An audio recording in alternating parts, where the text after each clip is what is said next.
हाय बच्चों, आज हम फिर कहानी की सीरीज़ में आगे बढ़ेंगे और कुछ नई कहानियाँ पढ़ेंगे। ठीक है। पहली कहानी है हमारी आज सारस और नेवले की, है ना। सारस और नेवला। इसमें क्या होता है कि एक विशाल बरगद है ना, बरगद मतलब बरगद लिख दिए हैं यहाँ पे। एक विशाल विशाल बरगद के वृक्ष पर ढेर सारे सारस रहते थे, है ना। बहुत सारे सारस रहते थे। वहीं एक नाग भी रहता था। नाग मतलब सांप रहता था। नाग सारस के बच्चों को पंख निकलने से पहले ही खा लिया करता था। परेशान होकर एक बार माँ सारस रोने लगी, है ना। माँ सारस रोने लगी। एक केकड़े ने उसे रोते हुए देखा तो उसने उसकी सहायता करने का निश्चय किया। उसने अपने मन में सोचा, ये सारस हमारे शत्रु हैं, उनसे बदला लेने का यह सुअवसर है ना। क्या हुआ? सहायता करने का निश्चय किया केकड़े ने। उसने अपने मन में सोचा, ये सारस हमारे शत्रु हैं, उनसे बदला लेने का यह सुअवसर है। सुअवसर है मतलब अच्छा मौका है। केकड़े ने सारस से कहा कि वह नेवले के बिल से नाक के बिल तक मछलियां डाल दे। नेवला मछली खाते खाते नाक तक पहुँचेगा और उसे खा लेगा। सारस ने प्रसन्न होकर वैसा ही किया। नेवले ने नाक तक पहुंचकर उसे मार डाला। उसके बाद नेवले ने सारसों पर धावा बोला। अंततः सारसों को अपनी जान बचाकर वहां से भागना ही पड़ा।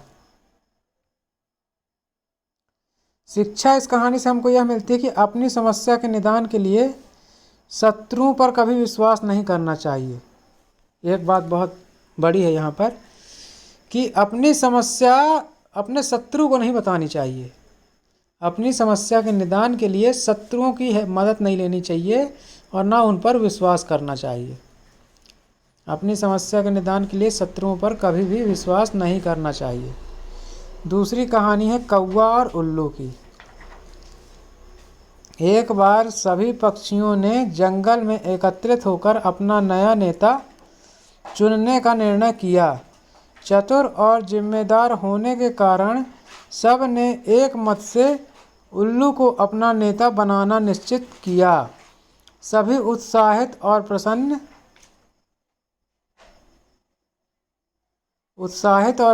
थे। सभी तैयारियां हो चुकी थीं। दो पक्षी हार भी ले आए थे। उल्लू का राज तिलक होने ही वाला था कि एक कौवा आ गया। उसने कहा कि इतने अच्छे अच्छे पक्षियों के होते हुए दिन में अंधे पक्षी उल्लू को वे सब राजा क्यों बना रहे हैं। बात पक्षियों को समझ आ गई। उल्लू को कौवे पर बहुत क्रोध आया। उसने कहा कि आज से वह उसका शत्रु होगा। सभा समाप्त हो गई। सभी पक्षियों के चले जाने के पश्चात कौवे ने सोचा, मैंने बेकार में उल्लू को अपना वैरी बना लिया। वैरी मतलब दुश्मन बना लिया। कौवे को आश्चर्य हो रहा था कि आखिर उसने उल्लू से झगड़ा मोल ही क्यों लिया। इससे शिक्षा यह मिलती है कि एक बार बोले गए शब्द वापस नहीं लिए जा सकते, इसलिए सोच समझकर बोलना चाहिए। चलिए दूसरी कहानी देखते हैं, उल्लुओं की मात। उल्लुओं की हाँ। कौए राज और उल्लू राज एक दूसरे के शत्रु बन चुके थे। एक बार कौओं के मंत्री ने कहा कि उसके पास शत्रुओं से निपटने की एक योजना है। उसने कहा, आप सब मुझे घायल करके फेंक दीजिए, जिससे मैं मनगढ़ंत कहानी सुनकर उल्लुओं से मित्रता कर लूं। वैसा ही हुआ। घायल मंत्री कौवे ने उल्लुओं को अपना दुखड़ा सुनाया और उल्लू राज की प्रशंसा करी। उनसे आश्रय मांगा और उनकी सेवा करने लगा। साथ ही आत्मदाह करके अगले जन्म में उल्लू बनने की इच्छा बताई। वहीं रहकर उल्लुओं की गुफा के दरवाजे पर उसने सूखी लकड़ियां इकट्ठी करीं। फिर अपने राज्य में जाकर कौवों को जलती मशाल के साथ अगले दिन गुफा के द्वार पर बुलाया। उन्होंने इकट्ठी लकड़ियों पर अपनी जलती मशाल लाकर डाल दी। आग भड़की, गुफा धुएं से भर गया तो सारे उल्लू वहां से भाग खड़े हुए। शिक्षा। मुसीबतों से बचने के लिए बुद्धिमानी आवश्यक है। मुसीबतों से बचने के लिए बुद्धिमानी आवश्यक है।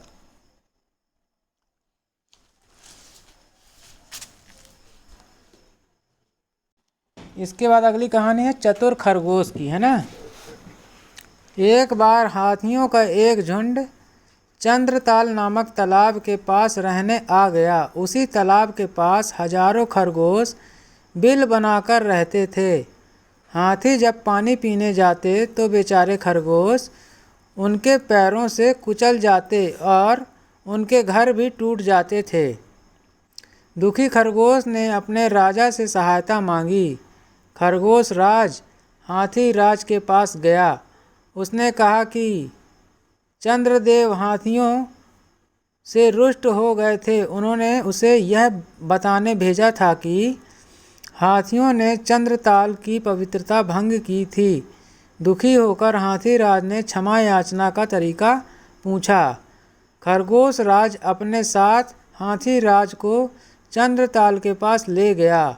वहाँ हाथी राज ने चंद्रदेव का प्रतिबिंब देखा।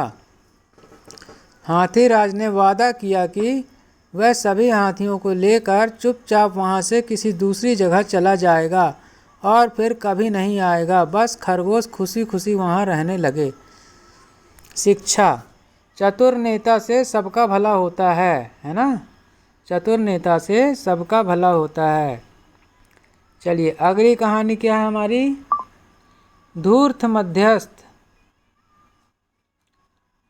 धूर्त मध्यस्थ।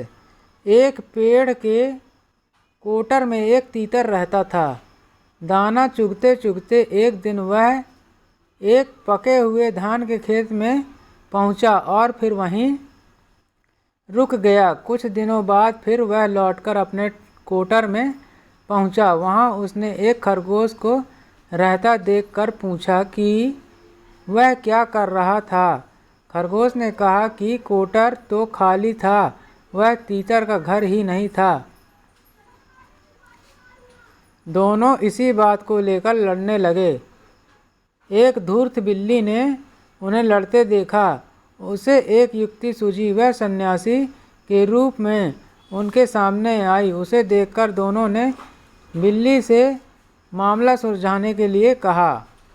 बिल्ली ने उनकी बात सुनकर कहा कि वह बहुत बूढ़ी हो गई है, उसे कम सुनाई देता है। उसने दोनों को पास आने के लिए कहा। जो ही तीतर और खरगोश उसके पास गए, बिल्ली उन पर झपट पड़ी। शिक्षा। शत्रु पर कभी भी विश्वास नहीं करना चाहिए। शत्रु पर या दुश्मन पर कभी भी विश्वास नहीं करना चाहिए। चलिए अगली कहानी है तीन ठग। एक पंडित अपने कंधे पर एक बकरी को लेकर घर जा रहा था।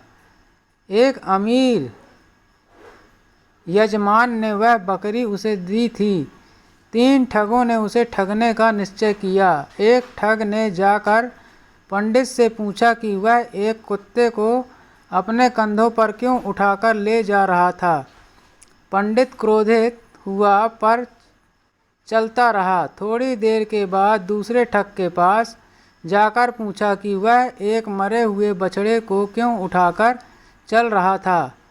पंडित उसकी बात अनसुनी कर चुपचाप चलता रहा। थोड़ी देर बाद उसे तीसरा ठग मिला। उसने कहा कि वह गधे को क्यों उठाकर चल रहा था। अब पंडित भयभीत हो उठा। उसने सोचा अवश्य ही इस जानवर में कुछ गड़बड़ है, तभी तो वह अलग अलग लोगों को अलग अलग रूपों में दिखाई दे रहा था। भयभीत होकर उसने बकरी वहीं छोड़ी और भाग खड़ा हुआ। तीनों ठग बकरी पाकर प्रसन्न हो गए। शिक्षा, दूसरों की बातों में नहीं आना चाहिए। इससे हमें यह शिक्षा मिलती है इस कहानी से कि हमें दूसरों की बातों में नहीं आना चाहिए। चलिए अगली कहानी है किसान और नाग की। एक गरीब किसान था। एक बार उसने एक नाग को चींटी की बाम्बी में देखा। दया भाव से उसने एक कटोरा दूध बाम्बी के पास लाकर रख दिया। अगले दिन किसान ने एक सोने का सिक्का दूध के कटोरे में पड़ा देखा। तब से हर दिन उसे दूध के बदले सोने का सिक्का मिलने लगा। एक दिन उसे किसी आवश्यक कार्य से शहर जाना था। उसने अपने पुत्र को नाग की बाम्बी के पास दूध का कटोरा रखने के लिए कहा।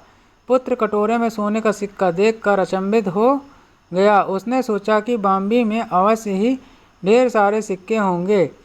नाग को मार कर सारे सिक्के लेने चाहिए। उसने मन ही मन एक योजना बनाई। अगले दिन दूध देकर वह पेड़ के पीछे छिप गया। जब नाग दूध पीने आया तब उसने डंडे से उसे मारा। निशाना चूक गया। नाग लड़के को डसने के लिए लपका, पर लड़का दौड़कर भाग गया। उसके बाद किसान को कभी भी सोने का सिक्का नहीं मिला। शिक्षा, विश्वास नहीं तोड़ना चाहिए। विश्वास टूटा और खेल खत्म। है ना। इस कहानी से हमको ये शिक्षा मिलती है कि विश्वास कभी नहीं तोड़ना चाहिए किसी का भी। है ना।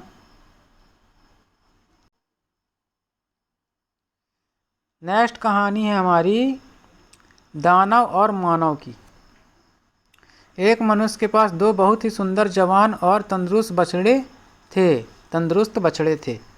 एक दिन एक चोर ने उन्हें चुराने का निश्चय किया। चोरी करने के इरादे से चोर जब वहां पहुंचा तो उसने एक डरावना प्राणी देखा। चोर ने उससे उसका परिचय पूछा। उसने अपना परिचय एक दानव के रूप में दिया। वह उस मनुष्य को खाने आया था। चोर ने उसे अपना इरादा बताया और फिर दोनों घर के भीतर प्रविष्ट हुए। चोर बछड़े चुराना चाहता था और दानव उस मनुष्य को पहले खाना चाहता था। दोनों में बहस छिड़ गई। आवाज से वह मनुष्य जाग गया। उसने दोनों की बातें सुनी और उनका इरादा भी समझ गया। दानव को भगाने के लिए उसने पहले धूप जलाया और फिर जोर जोर से प्रार्थना करने लगा। दानव डरकर भाग गया।